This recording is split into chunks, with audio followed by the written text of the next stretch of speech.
Channel my name is Urvashi Gwarbi and आज जो हम इस वीडियो में जो हम बात करेंगे वो हम बात करेंगे जो मेरा एक्सपीरियंस था कंबोडिया से बैंकॉक मुझे जाना था, यानी थाईलैंड वाया लैंड।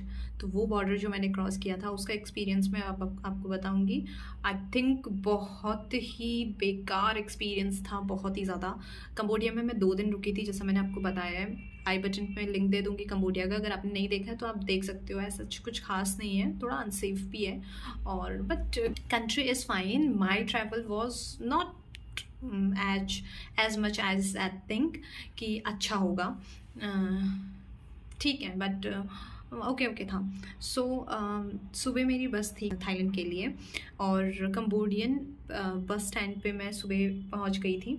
एंड वो आपको बता देंगे, जैसे कि आपका 6 बजे का बस है तो आपको बोल देंगे कि 5:30 बजे आ जाना। वो आधे घंटा बफर लेके खुद ही चलते हैं।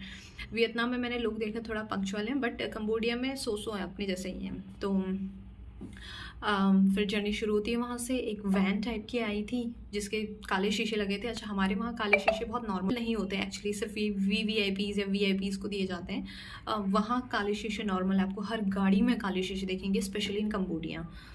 बीच बीच में वो 2-4 जगह रुका भी। वॉशरूम्स काफ़ी क्लीन थे, काफ़ी अच्छे थे, काफ़ी अच्छी जगह भी उसने रुका। मैंने इंडिया से ही करी थी टिकट। मुझे थोड़ा सा महंगी पड़ी थी बिकॉज मैं सोलो ट्रैवलर थी, तो मैंने सोचा ज़्यादा रिस्क नहीं लेते, जैसे मैंने आपको पहले बताया। तो मैंने इंडिया से करी थी टिकट। तो कुछ जगह पे उसने 3-4 जगह पे उसने खाने के लिए रुका और 3-4 जगह पे वॉशरूम जाने के लिए भी रुका। तो जो इन बिटवीन ट्रैवल था कंबोडिया से थाईलैंड एम्बेसी तक, वो बहुत सही था, ठीक है, मेरे को कोई दिक्कत नहीं आई। उसके बाद वो कुछ टाइम बाद ड्राइवर सिम लेके आ गया और उसने अपने पैसेंजर्स को दिए। जैसे हमारे वहाँ ट्रैवलर होती है, ऐसी कुछ ट्रैवलर थी वो। और उसने कहा जैसे चाहिए वो ले लो। तो वो काफ़ी एक्सपेंसिव दे रहा था, वो मुझे 10 बात का दे रहा था। वो मुझे थोड़ा एक्सपेंसिव लगा। उसके बाद मैंने तो नहीं लिया, मैंने सोचा कि यार हो जाएगा, देख लेंगे अब। उसके बाद सबसे पहले, क्योंकि उसमें सारे वियतनाम से थे, तो मैं ही थी सिर्फ जो इंडिया से थी। तो सबसे पहले उन्होंने मुझे बुलाया, ठीक है, मेरा पासपोर्ट देखा, मेरे को बताया क्या क्या डॉक्यूमेंटेशन चाहिए, ठीक है, मेरे से पूछा। बस सर्विस काफ़ी अच्छी थी। आपके पास फ़ोटो कॉपी है नहीं है? मैंने कहा I have all the soft copy, मेरे पास फ़ोटो कॉपी नहीं है। तो उन्होंने कहा कोई बात नहीं, अगर आपके पास सॉफ्ट कॉपी है तो भी काम चल जाएगा। Was like okay. बट यहाँ डिस्क्लेमर ये था कि मेरा फ्रेश पासपोर्ट था और उनने जैसी तैसी बहुत ज़्यादा घूस चलती है, बहुत ज़्यादा। तो अब मैं तो, अगर कोई लड़का होता तो शायद वो फ्रंट होके बोल देते। वो नहीं, मतलब थाईलैंड के पुलिस वाले या एम्बेसी में जो भी लोग लगे रहते हैं। हाँ, उन्होंने मुझे पहले भेज दिया। उन्होंने मुझे बताया आप यहाँ से सीधे जाना कंबोडियन एम्बेसी में, वहाँ लाइन लगाना, वहाँ आपका स्टैंप पड़ जाएगा, उसके बाद आप थाईलैंड एम्बेसी में जाना। ये ऑलरेडी लोग थाईलैंड एम्बेसी जाएंगे क्योंकि इनका हम ठप्पा लगवा चुके हैं, हम एक साथ ही लगवा देंगे क्योंकि वो शायद आने जाने वाले लोग थे। और उसके बाद आप मतलब एग्ज़िट कर लेना, ठीक है, हम आपके लिए 1 घंटा वेट करेंगे।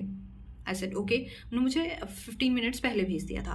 अब 15 मिनट में पहले गई, ठीक है। पहले तो मुझे समझ में नहीं आया एम्बेसी क्या है, क्योंकि इधर भी एम्बेसी और इधर भी एम्बेसी है। इसमें तो समझ रहे हो, कोई झंडा तो मतलब याद ही नहीं था कि कैसा है झंडा। हालांकि मैंने सोवेनियर्स लिए थे लेकिन मुझे झंडा याद ही नहीं था। फिर मैं पूछते मतलब 10-15 मिनट में पहुंच गई थी और मेरे पास लगेज बहुत ज़्यादा था। मतलब अब ये 25 kg मैंने बैग लिया था, बैकपैक था मेरा, ठीक है। और उसके बाद एक आगे से था 8 किलो का, वो भी होगा, और हाथ में कुछ था, वो नहीं भी होगा, 4-5 किलो तो हाथ में भी होगा। तो इतना सारा सामान ऑलरेडी था मेरे पास। उसके बाद फिर वो मेरे ना और शोल्डर्स में भी बहुत पेन हो गया था घूमते हुए। 15 मिनट्स की मैंने वॉक करी वहाँ से, ठीक है। वहाँ पे वो मेरे को कंबोडियन एम्बेसी में मैं थोड़ी देर लाइन में लगी। उन्होंने मुझे देखा, ऊपर मेरे को देखा, उसके बाद बोला सोलो ट्रैवलर फर्स्ट टाइम, फिर कहाँ जाना है? फिर मैं बोला वहाँ पे जाना है, थाईलैंड जाना है। फिर उन्होंने मुझे बोला बुकिंग दिखाओ, फिर मैंने बुकिंग दिखाई। और फिर उन्होंने बोला कि आप ऐसा करो, are you sure you want to go? मैंने कहा I already have book all the things, you know, hotels and all that. मैंने कहा yes I have to go. तो फिर उन्होंने कहा आप ऐसा करो, आप एक तो उनको इंग्लिश नहीं समझ में आ रही थी, लैंग्वेज बैरियर बहुत ज़्यादा था। फिर उनमें से एक जो बंदा जिसे अंग्रेज़ी आती थी वो आया, उन्होंने मेरे से कहा कि आप थाईलैंड की एम्बेसी में जाओ, वहाँ पूछ के आओ क्या वो कंट्री में एंट्री देंगे, क्योंकि अगर वो कंट्री में एंट्री नहीं देंगे और यहाँ से मैंने एग्जिट पास लगाया तो आप ना घर के बच्चे ना घाट के। बेसिकली मुझे वो डरा रहा था, क्योंकि एक बार यहाँ पे एग्जिट ठप्पा लग जाता ना तो उनको एंट्री ठप्पा लगाना ही पड़ता, क्योंकि वीज़ा ऑन अराइवल था। एंड मैं मतलब I don't have any problem to give 25 बात या जितना भी 3000 बात या 2500 बात, ठीक है। इतना है नहीं, 22 बात है, मतलब एक्स्ट्रा मनी की बात कर रही हूँ मैं। तो क्योंकि मेरे को तो जाना ही था, बट फिर उन्होंने लगाने से मना कर दिया। फिर उसके बाद आई सेड ओके ठीक है। तो मैं लगेज लेके, उन्होंने एक ने बोला लगेज लेके जाओ, लगेज यहीं छोड़ दो और ऐसे ही जाओ, और दूसरे ने बोला नहीं नहीं नहीं टेक योर लगेज, हम लोग तुम्हारा लगेज का यहाँ पे देखने के लिए थोड़ी बैठते हैं, आप जाओ अपना लगेज लेके जाओ और वो वाली एम्बेसी वहाँ से पूछ के वापस आना। समझ रहे हो? मतलब 15 मिनट्स में चल के आई, उसके बाद मैं 10 मिनट्स लाइन में लगी, ठीक है, विद लगेज। उसके बाद आप भेज दिया दोबारा एम्बेसी में। फिर वहाँ से फिर 15 मिनट्स 20 मिनट्स की वॉक करके थाईलैंड एम्बेसी गई। थाईलैंड एम्बेसी में वहाँ पे मैं चले गई, ठीक है। अब वहाँ 4-5 लोग थे। जैसे उन्होंने मेरा पासपोर्ट देखा, उसने कहा नहीं नहीं नहीं आपको ऊपर जाना है, जो फॉरेनर्स हैं वो ऊपर जाएंगे। सेड ओ हे भगवान, क्योंकि वहाँ पे ना थाई में लिखा था, अब मुझे वो समझ में नहीं आया, उसके लिए एक और कोर्स करना पड़ता। फिर मैं ऊपर गई, ऊपर इतना, अब ऊपर जो हमारे ट्रैवलर्स थे, जो मतलब जिनके साथ मैं आई थी, वो सब लोग लगे हैं और मेरे से आगे लगे हैं, उनके ठप्पे पे लग रहे हैं, तो सबसे पीछे मैं लग गई, ठीक है। फिर मैं वहाँ से गई, फिर जब उनके ठप्पे लग के सब लोग चले गए, उसके बाद फिर मेरा नंबर आया। फिर उसके बाद दे स्माइलिंग, ठीक है। फिर मैं भी हंसने लग गई, मैंने सोचा हो जाएगा चलो कुछ। तो उन्होंने कहा कि फर्स्ट टाइम इंडिया, तो मैंने कहा हाँ फर्स्ट टाइम इंडिया। तो उसने मेरे को किसी मैडम के पास भेज दिया। फिर madam she was asking me कि मैं क्या करती हूँ, कहाँ रहती हूँ, क्यों आई हूँ, और कहाँ जाना है, मेरी सारी बुकिंग्स। उसके बाद उन्होंने मेरे से पूछा मेरी सारी बुकिंग, मेरे सारे रिजर्वेशन, मेरी रिटर्न टिकट, ठीक है, ये सारी चीज़ें। आई हैव सॉफ्ट कॉपी, तो मैंने सब कुछ सॉफ्ट कॉपी दिखा दिया। रिटर्न टिकट का मेरे पास वो था, प्रिंट आउट था, वो मैंने उसने दिखा दिया। अब रिटर्न टिकट का मैंने प्रिंट आउट दिखा दिया ना, अब शी वांट कि I want all these things in paper, क्योंकि वीज़ा ऑन अराइवल था, ठीक है। और उसके बाद उसने मेरे को बोला कि अब आपको क्या कहते हैं, आपको दिखाने 30,000 बात, ठीक है। नॉर्मली 10,000 देखने, 15,000 देखने, लेकिन मेरे से उन्होंने बोला था रिसेंटली लैंड बॉर्डर क्रॉस करने में पता नहीं क्या सोचा उसने कि 30,000 बात दिखाओ। तो फिर मैंने उसको 30,000 बात दिखाए, ठीक है। फिर जब मैंने 30,000 बात दिखा दी, उसने कहा कि अब आप ऐसा करो, क्योंकि मेरे पास सारे डॉक्यूमेंट भी थे, आप पासपोर्ट साइज फोटो। फिर मैंने पासपोर्ट साइज फोटो दी उसको। फिर उसको बोलती है कि अच्छा आप ऐसा करो कि इन सब के ना प्रिंट आउट लेके आओ, क्योंकि जब तक प्रिंट आउट नहीं लोगी मैं अपनी कंट्री में तुम्हें एंटर नहीं करने दूंगी। मतलब ये क्या बकवास है, तेरे को कुछ मिला नहीं तो तू, मतलब मेरे को गुस्सा तो भाई साहब इतना आ रहा था ना, इतना आ रहा था, मैं क्या बताऊँ। उसके बाद मतलब उसने इतना टाइम लगाया ना, कम से कम आधा घंटा उसने चाटा मुझे, और उसके बाद एंट्री भी नहीं दी। उसके बाद फिर मैं अपना लगेज लेके, मतलब वो सिनेरियो ऐसा था, मैं एक्सप्लेन नहीं कर पा रही हूँ, मुझे बहुत गुस्सा आ रहा था, मतलब मुझे ऐसा मन करता बाल नोच लूँ उसके। फिर उसके बाद फिर मैं अपना सारे डॉक्यूमेंट लेके, अपना लगेज लेके प्रिंट आउट करवाने के लिए गई, ठीक है। वो तो थैंक गॉड मेरे पास कंबोडियन रियाल बचे थे और मेरे पास डॉलर भी थे। तो वो ऐसा है कि कंबोडिया में डॉलर भी चल जाता है और रियाल भी चल जाता है, और थाईलैंड में सिर्फ थाई बात चलते हैं, वहाँ डॉलर नहीं चलता। तो मेरे पास तीनों करेंसी थी, ठीक है, कंबोडियन रियाल भी बच गए थे, डॉलर्स भी थे और थाई बात भी। और जब भी आप मनी एक्सचेंज करवाओ ना, आप $1, $5, $2 इस तरीके के रख लिया करो, क्योंकि वो $1 ना वो कंबोडिया वियतनाम में बहुत अच्छा साबित होता है, मतलब 600 रुपये ऐसा होता है $1 का। तो थैंक गॉड मेरे पास रियाल बचे थे, तो और वो भी बचे थे मेरे पास, वियतनामी डोंग भी बचे थे। तो जितना भी मेरा छुट्टे उट्टे थे वो रियाल का और $1-2 और वियतनाम डोंग्स का, वो सब करके मैंने उसको दे दिया। मैंने कहा भाई तू प्रिंट आउट निकाल के दे दे। उसने मेरे को आई थिंक 20 बात चार्ज किया, ठीक है। और तो फिर मैंने उसने मेरे को दिया 4-5 निकालने के लिए। उसने कहा this is official, this is not for foreigners, और ये मैंने कहा कुछ मत कर यार। मैंने कहा फिर वही अपना रोतू सा चेहरा दिखाते हैं। फिर उसने कर लिया था, चलो जो भी है। फिर मतलब उसको ऐसा लगा कि मैक्सिकन हूँ मैं ये सोच रही थी ये कितना मूर्ख है, या मेरे को मूर्ख बनाने की कोशिश कर रहा है। तो मेरा आधार कार्ड वो कर रहा है, उसमें इंग्लिश में भी लिखा रहता है, हिंदी में भी लिखा रहता है। चलो छोड़ो, किसी को जज नहीं करते हैं। उसके बाद उसने मेरी हेल्प कर दी, मैंने उसे पैसे दिए। उसके बाद मैं गई, मैंने थोड़ा दिमाग लगा लिया। अपना दिमाग बिल्कुल नहीं लगाना चाहिए। आप जब भी ट्रैवल करो फॉरेन में, तो अपना दिमाग बिल्कुल नहीं लगाना चाहिए। जैसा वो बोलें आप वैसा करो, ठीक है। ये मेरा एक्सपीरियंस है, बहुत ही गंदा। उसके बाद मैं चले गई, अपना दिमाग लगा लिया मैंने, मैं चले गई सीधा कंबोडियन एम्बेसी। मैंने कहा आई हैव दिस डॉक्यूमेंट, और उन्होंने मेरे से बोला कि वो मेरे को अलाउ कर देंगे। तो उसने कहा दिखाओ पासपोर्ट दिखाओ, और वो वीज़ा की कॉपी दिखाओ, वीज़ा ऑन अराइवल की कॉपी दिखाओ। और वीज़ा ऑन अराइवल की कॉपी मेरे पास थी, क्योंकि उसने मेरे को वहाँ से दी थी।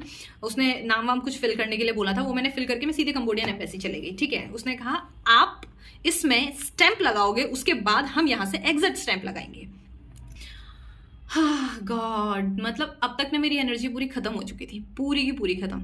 और जैसे ही मैं भागती हूँ वैसे ही उनका राष्ट्रगान शुरू हो जाता है। भाई वो मेरे को झोले से पकड़ के खड़ा करते हैं। अब मुझे लगा कि ऐसी कोई स्पीकर में कुछ गाना बज रहा होगा, मतलब वहाँ ट्रक वाले ट्रक से रुक के, मतलब नीचे आगे खड़े होके, फिर मैंने कहा चलो ठीक है, तो सम्मान करना चाहिए, हर देश का सम्मान करना चाहिए। तो फिर हम भी खड़े हो गए। उसके बाद वैसे ही डिले हो रहा था, और बस को तो मैंने अपने आंखों के आगे से जाते हुए कब के देख लिया था। उसके बाद फिर मैं गई थाईलैंड एम्बेसी में। फिर उसके बाद उसने कहा कि आप जब नेक्स्ट टाइम आओगे तो don't stand in queue, directly come to me, ठीक है, whenever you have these print outs. तो फिर मैंने कहा ओके, तो फिर I have sort of print outs. तो फिर मैं डायरेक्टली उसके पास चले गई। उसके बाद उसने कहा यू जस्ट वेट। तो फिर मैंने कहा चल ठीक है, तब तो मैं सांस ले लेती हूँ, और क्या ही कर रही थी मैं। उसके बाद फिर उसने कुछ स्टैम्प लगाई। उसके बाद उसने मेरे को ऐसा करके कुछ इमिग्रेशन का वो होता है, वहाँ बुलाया। उसने उससे मेरे को बोला अब आप जाओ, आप कंबोडियन एम्बेसी से एग्जिट स्टैंप लगा के आओ, तब जाके यहाँ स्टैंप लगेगी। ओके, वो पेपर में स्टैंप लगा दी थी उसने, पता नहीं कौन सी स्टैंप लगाई, ठीक है। फिर मैंने लगेज वहीं छोड़ दिया, क्योंकि मैं गई थी थक बहुत ज़्यादा। फिर उसके बाद मैं फिर कंबोडियन एम्बेसी गई। फिर उसने कहा कि अच्छा ठीक है, हाँ I am talking about this stamp. तो फिर उसने वो स्टैम्प देखी, फिर उसमें उसने डेट वेट डाली, फिर उसने उसमें वो स्टैम्प लगाई। उसके बाद मैं दोबारा गई ये अपना थाईलैंड एम्बेसी में। फिर उसने वहाँ से मेरे को अपनी कंट्री के लिए अलाउ किया द मोमेंट। और मेरा जो बस वालों ने ना जाते कि ये हमारे बस के ट्रैवलर हैं, इन्होंने हमारे से बस बुक कराई है कंबोडिया टू बैंकॉक। उन्होंने मुझे एक लैंडलियार्ड दिया था गले में डालने के लिए, वो टूट गया था इतनी कश्मकश में, इतनी भागा दौड़ी में। तो वो मैंने अपनी जेब में रख लिया, वो टूट गया था। तो मैं वहाँ से निकल रही थी। आई हैव नो आइडिया कि मेरे साथ क्या होने वाला है, कि मतलब आज जा पाएंगे बैंकॉक, नहीं जा पाएंगे। मतलब आत्मा निकल के बाहर से आ गई थी मेरी, ठीक है। और मतलब मैं क्या बताऊँ। उसके बाद फिर मैं निकली, और उसके बाद मैं जा ही रही थी, because I was so exhausted और I was so tired. I don't have water also. तो फिर उसके बाद मैंने सोचा सबसे पहले लेना है पानी, और उसके बाद तो मुझे कुछ भी मिल जाता, मैं खाने के लिए तैयार थी, ऐसा हो रहा था। फिर मैंने कहा चलो कोई बात नहीं, इतना सब कुछ होने के बाद एटलीस्ट एंट्री मिल गई है, अभी भी आई हैव अ टाइम, शाम नहीं हुई है, हम पहुंच जाएंगे। क्योंकि फिनोम पेन से कंबोडिया की कैपिटल है, वहां से लेके बैंकॉक काफ़ी दूर था, नहीं होगा तो 12 घंटे का रास्ता है, ठीक। उसके बाद मैं बाहर निकल रही थी, तो बस ड्राइवर ने ना मुझे पहचान लिया। फिर मैंने, क्योंकि उसका जो लैंडलियार्ड था ना, आई थिंक मेरे पॉकेट से कहीं से निकल रहा था, तो उसने मुझे पहचान लिया। उसने कहा उर्वशी। मैंने कहा थैंक गॉड कोई तो मिला। मैंने कहा येस आई एम। तो उसने कहा अच्छा, उसने कहा टू लेट। फिर उसने कहा बहुत लेट हो गया, वो म्यांमार से था इसलिए उसे हिंदी आती। उसने कहा आप बहुत लेट लगाती। मैंने कहा मैं क्या करूँ भैया, उन्होंने मुझे छोड़ा ही नहीं, दिया ही नहीं, एक एग्जिट नहीं लगा रहा है, एंट्री नहीं लगा रहा है, कह रहा आपके पास डॉक्यूमेंट नहीं। मैंने कहा have all the documents, I have soft copy. उन्होंने हार्ड कॉपी मांगने लग गए, मैंने तो आपको पहले बता दिया। उसने कहा कि आप हमें पहले बता देते, हम आपको सारी हार्ड कॉपी दे देते। मैंने कहा काम खराब होने के बाद आप बता रहे हो तो मैं क्या ही कर सकती हूँ। फिर फाइनली जो भी था, फिर उन्होंने मेरे को, फिर बस तो सारी चले गई थी। फिर सब लोग बोल रहे थे कि बहुत लंबा टाइम लग गया, जो भी है। फिर उन्होंने मुझे एक दूसरी कैब करी, उन्हीं के ही कैब स्टेशन से कोई दूसरी कैब करी, और फिर मुझे उन्होंने अपने डेस्टिनेशन पे छोड़ा। अच्छा, आनन फानन में मैंने ले लिया सिम, मेरे पास बचे हुए कुछ रियाल थे। मैंने कहा क्या ही करना है इनका, $1 का मैंने सिम ले लिया, ठीक है। उसके बाद हाँ सिम ले लिया मैंने, फ़ोन पे लगा के दे दिया उन्होंने मुझे सिम। तो मैंने ना सबसे पहले नेट चलाया, और मैं ये भूल गई थी मैंने रोमिंग पैक लगा रखा। एक्चुअली आप जब रोमिंग पैक देखते हो, मतलब खरीदते हो ना, मेरा रोमिंग पैक मैंने आई थिंक 2000 का किया था। आई हैव एन आइडिया 5000 का मैंने रोमिंग पैक किया था इंटरनेशनल फॉर 1 मंथ, ठीक है। जिसमें वो वियतनाम में नहीं चला, कंबोडिया में नहीं चला, थाईलैंड में चला वो, ठीक है। तो मैं भूल गई थी कि थाईलैंड में चल रहा है, और वैसे भी फ़ोन का होना ना होना बराबर ही है, उसका बैटरी बहुत जल्दी ड्रेन हो जाता है। तो मैंने कहा चाहिए ही सिम, हम तो हमारे वहाँ तो बड़ा भगवान की दुआ से बहुत अच्छा चलता है नेट, तो हमें तो नेट चाहिए छोटी छोटी बातों में। तो नेट ले लिया था। फिर जहाँ उसने मेरे को छोड़ा, जैसे ही बैंकॉक आ गया था, बैंकॉक से मैंने अपना जो भी पास में किया था काफ़ी हॉस्टल, बहुत सोच समझ के आइटिनरी बनाई थी, तो वहाँ पे उसके आसपास ही दिखा रहा था और वहाँ पे उसने मेरे को छोड़ दिया। और वहाँ से फिर मैं दिखा रही थी, हार्डली 5 मिनट्स की वॉक थी मेरे हॉस्टल की। पिंटो हॉस्टल था बैंकॉक में, काफ़ी अच्छा है, नियर बाय मेट्रो है। और बस फिर इतनी कश्मकश के बाद मैं वहाँ पहुँच गई। एंड खाने के लिए वो आपको बीच में रोकते हैं जब आपको कंबोडिया बॉर्डर से बैंकॉक की तरफ ले जाते हैं, लेकिन वहाँ बैंकॉक आप जाओगे तो वहाँ वेज का मतलब स्कोप ज़ीरो है, मतलब ज़ीरो। आपको स्वीट में भी ना सूअर की चर्बी मिलेगी या कुत्ते की चर्बी मिलेगी, समझ रहे हो। और बैंकॉक में तो कुत्ता कम खाते हैं, कंबोडिया में कुत्ता ज़्यादा खाते हैं। कंबोडिया तो बहुत ज़्यादा मुश्किल हो जाएगा, लेकिन आपको ऐसी भैंस की, गाय की, बैक और सूअर की चर्बी मिलेगी। तो मैंने ना यार नहीं प्रेफर किया खाना वाना। मैं जब गई हॉस्टल में, हॉस्टल इज़ द बेस्ट, और वहीं मैंने खाना खाया। So that is all about my trip. And land border के लिए जो जो इन्फॉर्मेशन थी वो मैंने आपको दे दी। लैंड बॉर्डर अगर आप क्रॉस करोगे तो सारी मतलब फ़ोटो कॉपी ये सारी चीज़ें रखना, ठीक है। होप आपको वीडियो अच्छी लगे। एंड आप उनके साथ ये वीडियो शेयर करो जो जिनको ज़रूरत है इसकी, जो जाना चाह रहे हैं, जो चाहते हैं जाना, चाहे वो सोलो ट्रैवलर हो, चाहे वो मेल हो या फीमेल हो। फीमेल को तो भाई ज़रूर शेयर करना, क्योंकि मैं अकेले गई थी 3 कंट्री और मैं अकेले घूम के आई हूँ। मेरा खुद का अकेले का एक्सपीरियंस है। कहाँ किसको ऐसे भोला भोला बन के कैसा ट्रीट करना है, कहाँ कहाँ स्वीट बोलना है, कहाँ थोड़ा सा एग्रेशन दिखाना है। So it's very important. So that's it. और लास्ट में तो मैं यही बोलूँगी भाई, अगर आपने इंडिया घूम लिया ना तो मतलब ये फॉरेन ऑरन ये मैटर ही नहीं करता, ये बहुत छोटी चीज़ है। मतलब अपना इंडिया ऐसा है कि मतलब मोस्ट डिफ़िकल्ट टास्क है इंडिया घूमना। So see you in the next video. Till then take care, bye.